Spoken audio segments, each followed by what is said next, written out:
की कहानी है जादुई कालीन की सवारी। बहुत समय पहले की बात है। एक दूरदस्त रेगिस्तान गांव में एक 14 वर्षीय लड़का रहता था। उसका नाम जैन था। जैन की आंखों में बड़े बड़े सपने थे। वह हर रोज रेत के टीले पर बैठकर आसमान को निहारता और सोचता, काश मैं उड़ पाता दूर किसी अद्भुत नगरी में जहाँ चीज जादुई हो। जैन गरीब था। उसका पिता एक बुनकर था जो रंग बिरंगे कालीन बुनता था, लेकिन बहुत समय से उसकी तबीयत खराब चल रही थी। माँ का देहांत कई साल पहले हो चुका था। गांव के लोग जैन को अक्सर सपनों में खोया हुआ लड़का कहकर चिढ़ाते थे, लेकिन जैन अपने सपनों को छोड़ने वाला नहीं था। वह हमेशा कहा करता, कल्पनाएं ही वो पंख हैं जिनसे उड़ना संभव होता है। एक दिन जैन अपने पिता के लिए दवा लेने पास के शहर गया। वहाँ बाजार में एक टेढ़े मेढ़े रास्ते के अंत में उसे एक पुरानी दुकान दिखी। दुकान के बाहर एक जंगे लगे बोर्ड लिखा था, पुराने जादू भूल गए खजाने। जैन का मन खींचता चला गया। उसने दरवाजा खोला और अंदर गया। वहाँ एक बूढ़ा बुनकर बैठा था जिसकी आंखों में चमक थी। बूढ़े ने कहा, मैं जानता हूँ तुम क्या ढूंढ रहे हो जैन, यह लो, यह रहा तुम्हारा जवाब। उसने जैन को एक पुराना धूल भरा मगर चमकीले धागों से बुना हुआ कालीन दिया। जैन ने चौंक कर पूछा, ये जादुई कालीन क्या है? बूढ़ा मुस्कुराया, यह कालीन केवल उसी के लिए उड़ता है जो खुद पर और अपनी कल्पनाओं पर विश्वास करता है। जैन कालीन को लेकर घर गया। कुछ दिनों तक वह उसे बस देखता रहा। फिर एक दिन जब गांव बच्चे उसका मजाक उड़ाया, जो जैन ने तय किया अब उड़ने का समय है।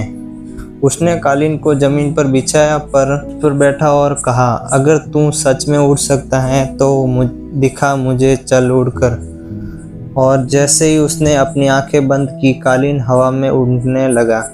हवा की एक तेज सरसराहट के साथ जैन का सपना साकार हो गया।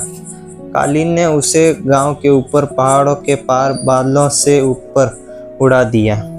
जैन खुशी से चिल्ला रहा था। रास्ते में उसे ऐसे शहर दिखे जो उसने कभी देखे ही नहीं थे। हवा में तैरते द्वीप, सोने के पंखों वाले पक्षी, पानी पर चलती इमारतें। लेकिन तभी एक तूफान आ गया। काले बादल, गरजती बिजली और तेज हवाओं ने कालीन को हिलाना शुरू कर दिया। जैन डर गया, पर तभी उसे बूढ़े की बात याद आई, केवल वही उड़ सकता है जो खुद पर विश्वास करता है।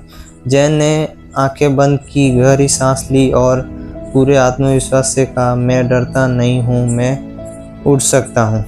कालीन स्थिर हुआ और तूफान से बाहर निकल गया। कुछ ही देर में जैन एक अद्भुत नगरी में पहुंचा। वहाँ सब कुछ नीले नीलम से बना था। यह थी नीलम नगरी जो सदियों पहले कालीनों और जादूगरों की भूमि हुआ करती थी। वहाँ के लोग हैरान थे कि कोई जादुई कालीन पर सवार होकर आया है। वे उसे महल में ले गए, जहाँ एक वृद्ध राक्षस ने कहा, क्या तुम वह चुना हुआ बालक हो जो हमारे खोए हुए राजा को खोजेगा? जैन ने हाँ कहा। बिना डरे उसे बताया गया कि राजा को एक दुष्ट राक्षस जुराफ ने अपहरण कर लिया है और उसे अंधेरी गुफा में कैद किया है। जैन अपने कालीन पर बैठकर उस गुफा की ओर निकला। रास्ते में उसे 3 दरवाजे मिले, एक सोने का और एक चांदी का और एक पत्थर का। एक रहस्यमयी आवाज़ आई, राजा तक पहुंचने के लिए सही दरवाज़ा चुनो, गलत दरवाज़ा मौत का द्वार है।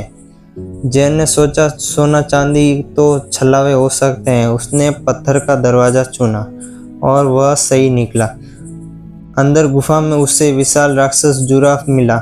जैन के पास तलवार नहीं थी, ना ही कोई हथियार थे, लेकिन उसके पास चतुराई थी।